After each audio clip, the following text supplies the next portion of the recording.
About to get right into this video, guys. Let's just play it real quick here for you, man. One of the tweets, I said, our founding fathers, a guy responds back and says, those are not your founding fathers. Mm-hmm. Guy posts a picture of the Shah of Iran, says, that's your founding father. Oh, it's so funny. But that tells you what, a part of this, there's nationalists and there's white nationalists. Mm-hmm. White nationalists, Vinny, don't want people like us here. I know. They just don't. White nationalists are a very different model. You view me as go back to Iran. Deport Elon back to, what do you call it, South Africa.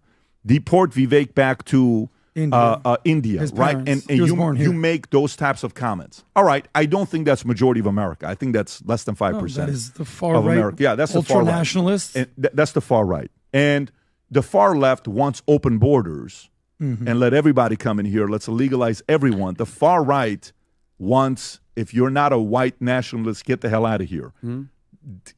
The problem here is you as a consumer not knowing the position of the individual before they say it, and you think everyone is in that position. They're not.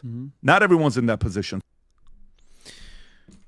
All right, man. So PBD gets his wake-up call with the whole H-1B visa controversy here, man. So a lot of white nationalists pretty much let him know, like, hey, to be honest with you, we honestly don't even, our whole goal with this whole Maga shit is we don't even want your ass in the country, right? Because you're over here, building multi-million-dollar businesses and you're taking over, and, we're over here, I don't know, snorting meth in the trailer park, and we're not, you're taking over our jobs, and you're just, you're out competing us. And, and the whole H-1B visa controversy is really just,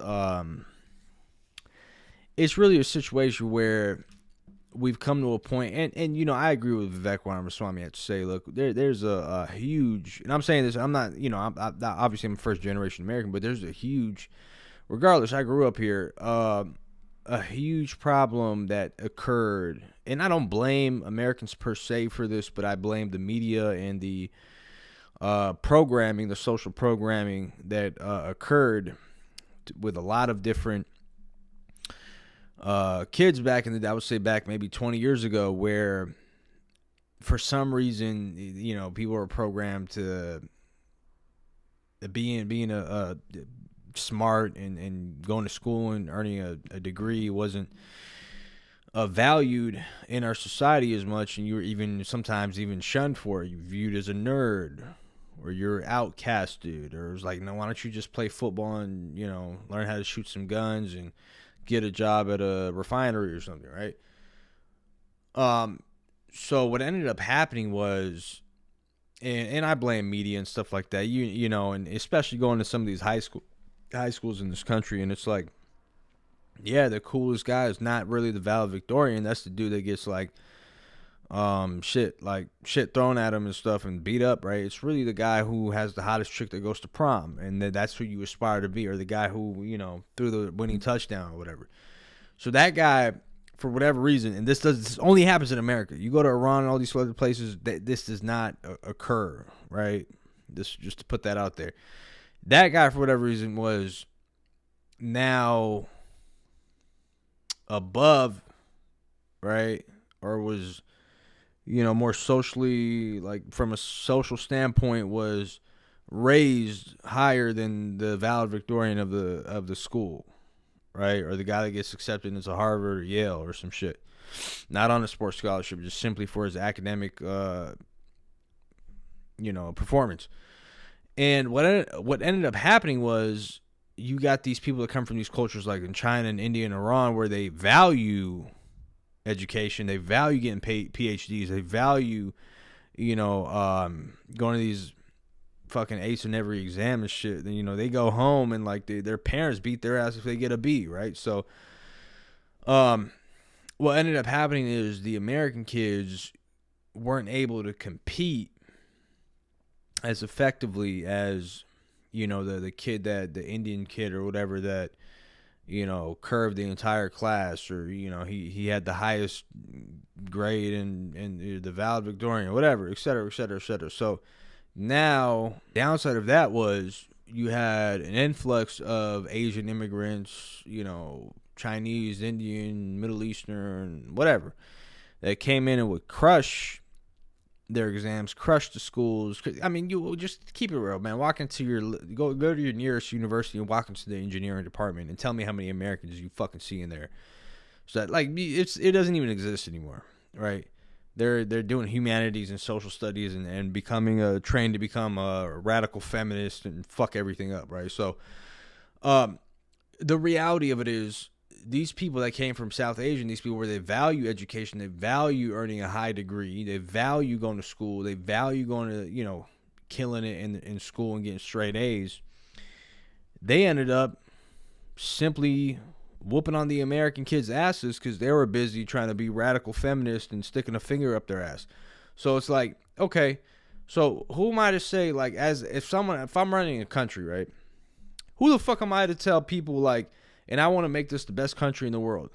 How am I going to go ahead and place my money, where I know that I'm probably not going to get the biggest bang for my buck. Rather, I, get a sharp kid from India who is going to kill it, and it shows, or get the top student in India. I'm not saying everybody in India is killing it, but I'm just saying maybe get the top 10% of students in India and import them here, right? And now he's an American citizen. Now he's doing everything that he has, all this potential. Why the hell would you want India to have? Why the hell would you want China? If I'm running this country, why would I allow that? No, you get your American citizenship, sir.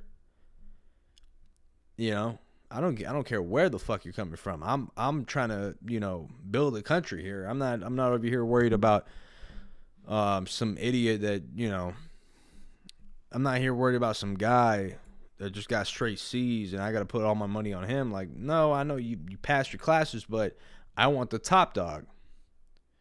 So how are you going to hate on Trump for doing that? Like, it's just the dumbest shit ever, bro. Right? It's like, these people are so stupid, and it really comes from a place of insecurity where it's like they feel like they're not good enough. Because they want to be the one. They want to smoke meth and fucking, drink beers and watch football, and then also be an engineer as their daytime job. It's like, okay, cool, but we're not looking for the bare minimum. We want people to shake shit up. If I'm the president of the United States, right? And I don't understand why people have a hard time processing that, dude. Like, you suck. I've been to these colleges and universities, man. I know these freaking Chinese kids, like, they go to these universities. They're like a whole mafia. Guys, they have, like, I met a Chinese kid. I was at a university, and there's a huge cheating problem with these people too, bro. I met a Chinese kid who had all the exams for this particular professor's class from, like, 1998, and he would pass it on to his Chinese buddies, his Asian buddies, and that's how they work, man. That's how they function. I mean, who do you point the finger at? They're doing what they got to do. I'm not pointing the finger at them. Shout out to them. So it's just one of those situations, man, where, this whole H-1B visa bullshit is just so, it's not what it's cut out to be. It's not.